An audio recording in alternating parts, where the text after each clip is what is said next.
Hey guys, it's Riley here, and today I'm going to be doing a review on the 15-gallon Fluval Flex, which I have upgraded because I had the 9-gallon Fluval Flex for a little while for my beta fish, who you can kind of see in the back there. But anyway, so what is my overall thoughts on the fish tank? So I think that the tank is pretty well constructed. I like the stand. I got this for $132, which is a pretty good price in my opinion for a fish tank of this size. It's a pretty big fish tank. Um, sure, 15 gallons and half of that's taken up on the back because there's a little filter compartment on the back behind that white background. But it's a pretty big tank overall, I would say. It's nearly 20 gallons. I had my beta, when I had my beta just to the 9-gallon, he was very territorial against other fish. But since I upgraded to the 15-gallon, he's actually been leaving the other fish alone, which is pretty cool. In fact, the platies sometimes even bully him around. And when I first got the platies, though, they had an ick infection and some internal worms, and I had to treat that for around 2 weeks. I'm not really sure why they do the whole glass surfing thing that they're doing now, and I know that's a dead fish on the bottom of the tank, right here. Whenever a fish dies, I tend to leave the fish in there because the natural processes of the tank, in my opinion, take care of it. So I don't really worry about dead fish, but that's besides the point. The actual tank, though. So the actual tank, I don't believe that the tank on its own, though, is appropriate for beta fish. So it comes with a very strong pump. Now this isn't the pump. This is the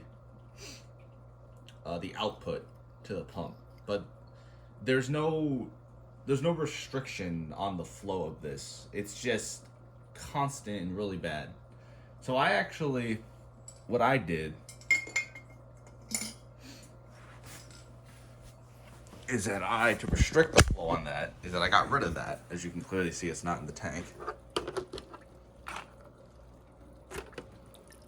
And I put little sponges here from a sponge filter on a modification of the tank. And there's the filter for the actual tank, and I put a bubbler in. So essentially what that does for a beta fish is that it stems the flow of the tank. So the beta fish, you can see my beta fish, he's back here, is a longfin variety of beta fish. And generally speaking, longfin beta fish do not like a lot of flow because they get shifted around in the tank and basically thrown around like a rag doll. So it's better to try to stem the flow, which is what I did, and my beta fish is doing just fine, chilling on a moss ball.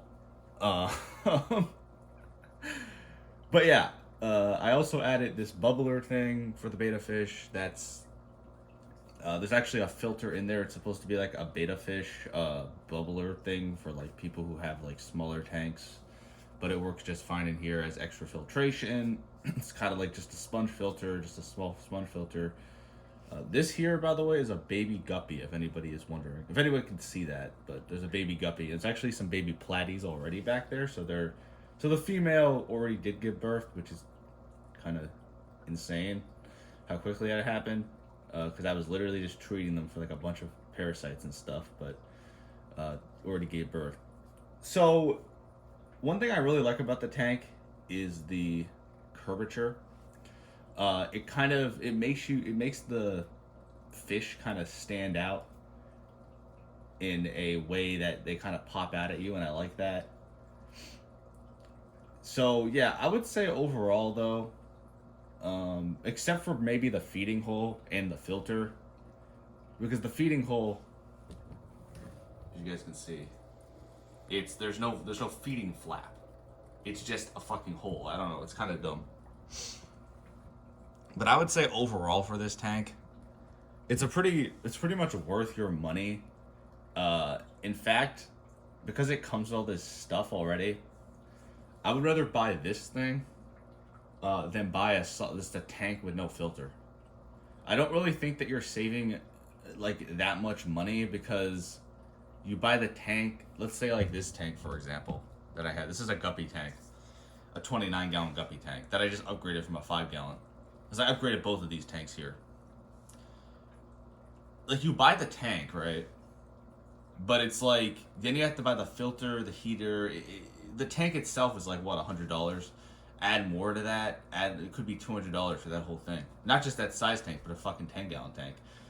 Versus this, where you can basically, I mean, you can put bigger fish in there, sure, but in this tank, you can basically put the same type of fish in, and it doesn't take up as much space. It looks better, and yes, that's a piece of hair. We have, oh, is that even coming up on the thing? I don't know, but there's a fucking piece of hair. I have long hair, forgive me. It's not like I should wear a hairnet everywhere. Regardless, so yeah, I think this tank's worth it, to be real. Another thing that's cool about it, and I almost left this out, is the light. Here it is. It's a Fluval light. It's a Fluval light, obviously, but RGB. If it would work, come on. There we go. So you check that out. So it doesn't just do that. There's other colors. Green, and there's a little, I should have showed it, connector thing on the top. You have to match up the tank directly with what the fuck am I? Yeah, match up the thing on the top of the tank directly with the remote. Jesus. It's purple. Why does it look like way different on the fucking camera than it is in real life? Green. Is that like pink? I heard that pink light, supposedly, I cannot confirm or deny, is good for plants. I don't know. So it's like the whole color spectrum: yellow, orange, green. Sorry, I do a lot of talking, so I apologize. I didn't like get right to the point. I do find fish to be very fascinating, so I like to talk about fish a lot. And also, there's a weather setting. You can see. That might freak out your fish a little bit too much, though. You can see. I mean, these platies are very reactive. They're still pretty stressed out, despite it being like, I don't know how many freaking days it's been. That looks kind of cool. I think I'm gonna keep it on pink, because I've just heard that helps with plants. I don't know. So I have, just to go over the scape, I know it has nothing to do with the actual individual review of the tank, but the scape, I have some Anubias, some kind of sword plant, Java fern, and that's about it. I forget what the fuck the plants are that I got in the moss balls. I got those from Petco the other day. But yeah, pretty cool freaking tank. Great for community fish. Great. I mean, not so great for beta fish unless you do a modification on it, like I did, where you put the sponge filter over the outlet. But I would say Fluval's products. I endorse Fluval. And yes, actually, fuck it. This is a sponsorship for Fluval. Fluval's great. Buy their products. They have amazing fish tanks. Their food is I'm going all out. Yeah, here's their food. Some of their flakes. Ingredients are good, but this isn't about their food. Anyway, buy Fluval. They're great. You guys have a wonderful day, and I hope to talk to you guys soon.